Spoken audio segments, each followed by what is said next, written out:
Welcome, welcome, welcome. Welcome back again. Welcome to another exciting episode of Carving the Divine TV. My name is Yujiro Seki. I'm a director, writer, and the producer of the documentary Carving the Divine. Carving the Divine is about the Buddhist Sculptors of Japan, and I'm ready to present it for the first time in the world. But before I do so, I thought it would be a great idea to introduce basic concept of Buddhism and the history of Buddhism so that when you guys finally watch my documentary, you guys can watch it at the maximum value. So today is going to be our last episode of Carving the Divine TV. We traveled from India to Japan in the span of 34 episodes, 10 minutes average episode. That's incredible. Yes, today we're gonna conclude our show by talking about the post-World War II Japan. We're gonna be, of course, talking about the Buddhism. So I'm very excited to have you, our scholar, Frederick Hewitt. Welcome. Thank you, Yuji. It's great to be with you. Awesome, awesome. So Frederick, what happened after World War II?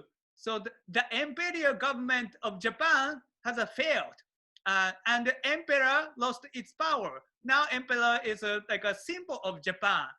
So what happened to Buddhism that we talk about, all the major school of Buddhism? I know it lost its glory and power during the Meiji period, but do they ever made its comeback, or they are no longer the Buddhism from Nara and Heian glorious period of Japan? So please tell us. Thank you very much, Yujiro. This is a very complex set of questions that you've asked, and you would have an entire college course to discuss the implications of Buddhism in post-war Japan. Just in a general sense, I'll give a brief explanation that in the post-World War II era, Buddhism evolved significantly, had a huge impact on society. And just to kind of retrace how we, before I explain how it evolved, let's step back briefly and retrace the evolution of Buddhism as we've discussed in previous episodes. So as you've mentioned, in Heian period, Kamakura, Edo periods, the Japanese, they didn't distinguish too differently Buddhism and Shintoism, which was the indigenous pantheistic religion of Japan. So they would combine different rituals. They would put statues of the Buddhist gods in a Shinto shrine and vice versa. So this was what they referred to the syncretism of the kami, the Japanese gods, and the Buddha. In the Meiji period, so this was the rise of modern Japan, starting at the end of the 19th century.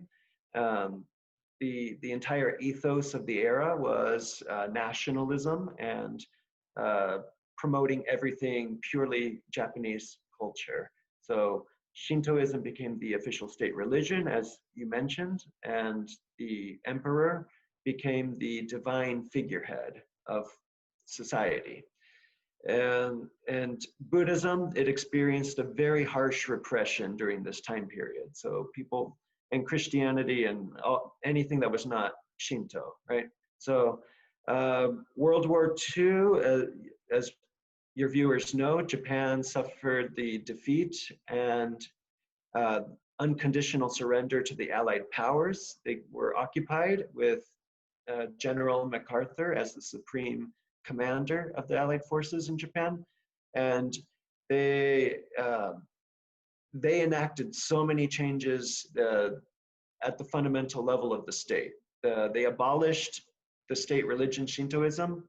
As you said, the emperor became just a symbol of unity, and they gave Japan a new constitution in which they forbade the power of Japan to maintain a standing army, but ensured many democratic rights to its citizens. And this was very significant for the evolution of religion that followed during the 1940s and 50s.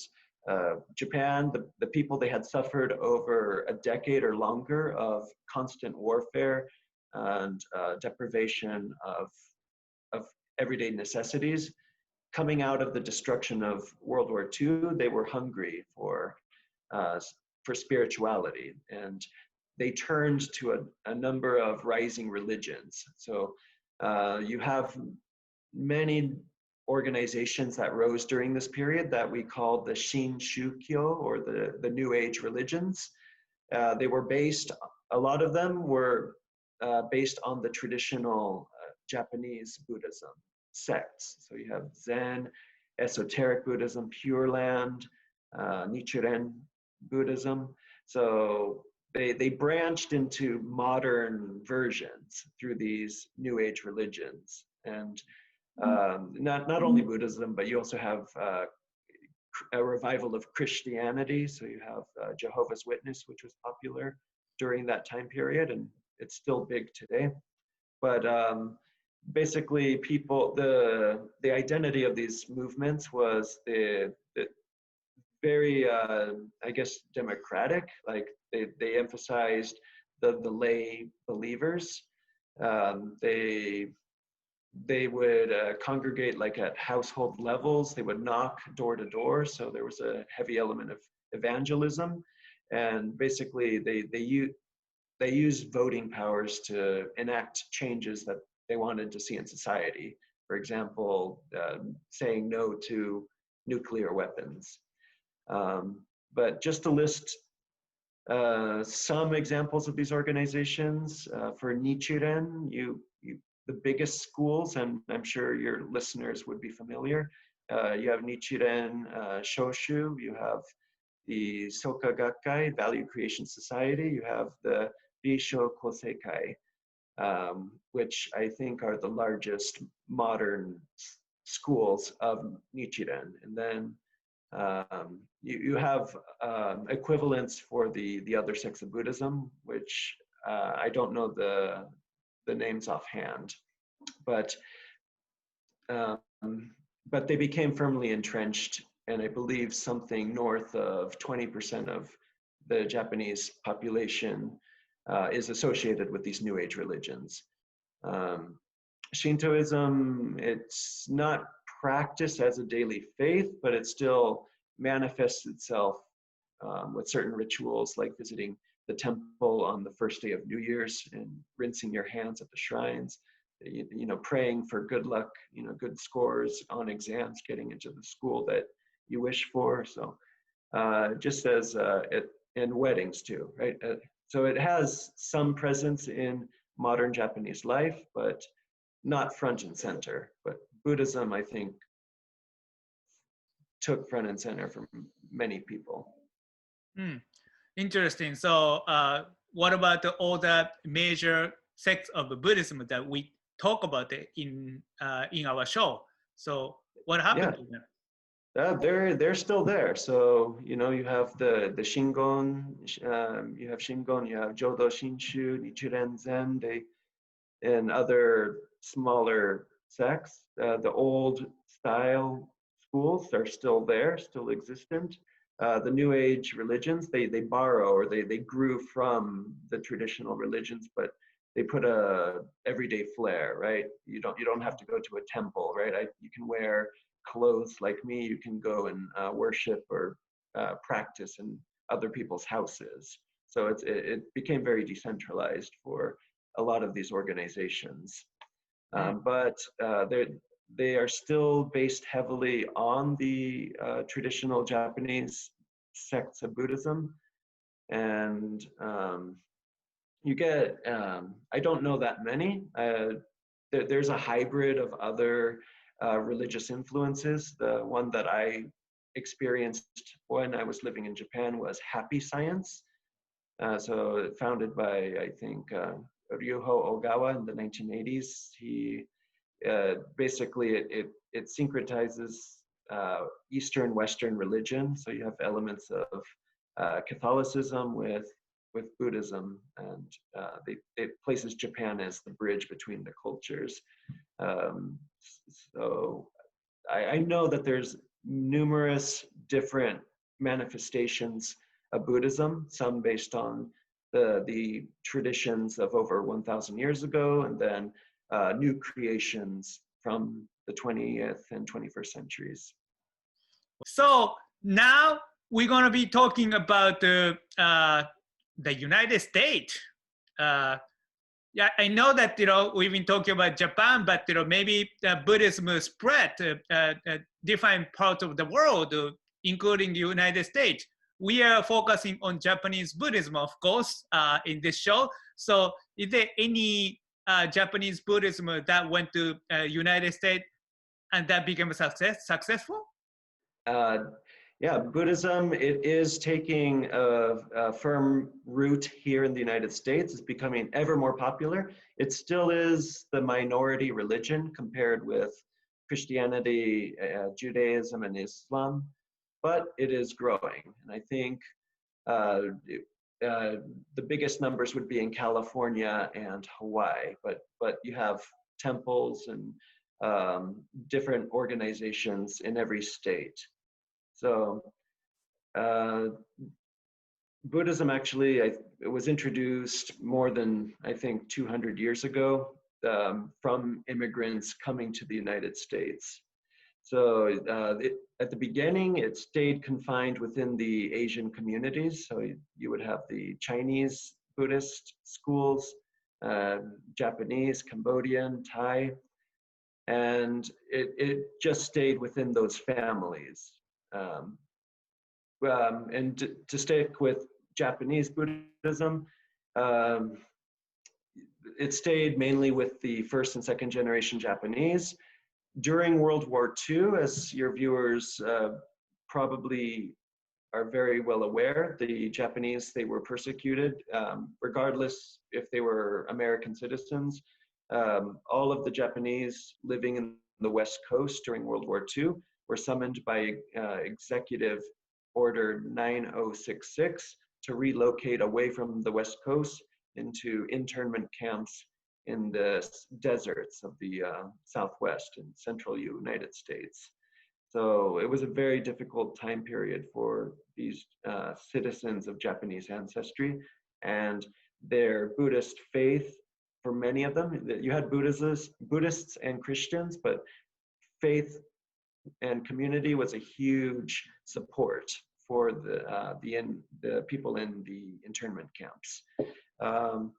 There was a desire from many of from the Japanese Americans to assimilate into mainstream culture. So I know today the Buddhist Churches of America, it is a Jodo Shinshu sect, the Pure Land Buddhism. They morphed their identity to look less Japanese, look more American. It's somewhere in the middle. So it came from World War II and the movement to try and become closer to mainstream. If you have the opportunity to attend one of their sangha or be with their congregations, they chant the Nembutsu, or as I think they call Shomyo. They chant or pray to the Amitabha Buddha or Amidabutsu. But it can sound like hymns that you would have in a Protestant church. They have the books, they have the pews, the stained glass windows.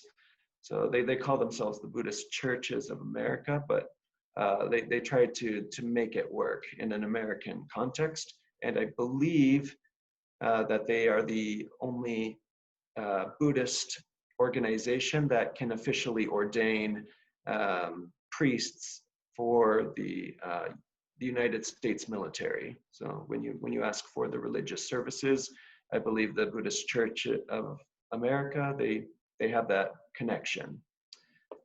So I know going into the 21st century, the church has over 100 years history. It's not strictly Japanese anymore. right? You have the third and fourth generations. They've married outside of Japanese ethnic circles, and it's becoming more and more trans, I guess, pan-ethnic, so international. And that's just the Pure Land school there. The Nichiren has become very popular in the United States because of the movements of the Soka Gakkai and the Risho Koseikai. They both came to the United States in the 1960s. It was introduced by American military service members who married Japanese women of these faith in Japan and brought them back to the States. And those two, they've expanded far beyond the Japanese community. There's still a lot of Japanese, but now the services, they're all in English, and people of all different backgrounds are welcome. I don't know the numbers currently in the United States, but I know, Japanese Buddhism, so Nichiren, Pure Land are becoming more popular. Zen as well. People that are interested in the martial arts. Zen always appealed to the warrior class, so a certain strain of Americans have also been drawn to Zen practices as well. But in a general sense, I can say that it's becoming more and more popular. It's still in the minority, but I think through education like videos such as yours, we are letting more and more people know the rich traditions that these teachings and doctrines can provide to the community. So thank you, Yujiro. Thank you for giving me this chance. Wow. Frederick, I asked you another impossible task, and you completed so successfully. I'm so excited. Yes, that's it for the regular episode of Carving the Divine TV. I'm going to continue talking about the Butsuzo and inviting practitioners and all this. But, we traveled really from India to Japan, and we made it to the United States today. How crazy is that? So, but you know what? I don't want you guys to think that we are ultimate knowledge resource, that we know everything and we can answer everything. I ask Michael and Frederick impossible task, which is to talk about such a complicated, profound tradition in such a short period of time. But you know what? There are not many resources out there like what we do. Sometimes Buddhism is too profound, too difficult, and it's very difficult to get into. So we made it the job easy for you, so that you can get some overall idea of Buddhism. And if you choose to study more, now you know how to study. If you watch Carving the Divine TV from the start to the end, you have no excuse how not to study. So there you have it. So I'm very excited. So thank you for joining with me, Frederick, this whole time, and put up with me, Frederick. It was my greatest pleasure. Thank you so much, Yujiro. And thank you for the tremendous work that you are doing. I think it will really make a difference. Wonderful. Thank you very much. Thank you very much for the kind words. So yes, this is one last time. If you think this information is useful, make sure to subscribe my YouTube channel, follow me on Twitter and Instagram, and like me on my Facebook, because that's how we do it in the 21st century. Thank you so much, everybody. Thank you so much, Frederick, for this wonderful show. Thank you, Yujiro. Good luck. Thank you.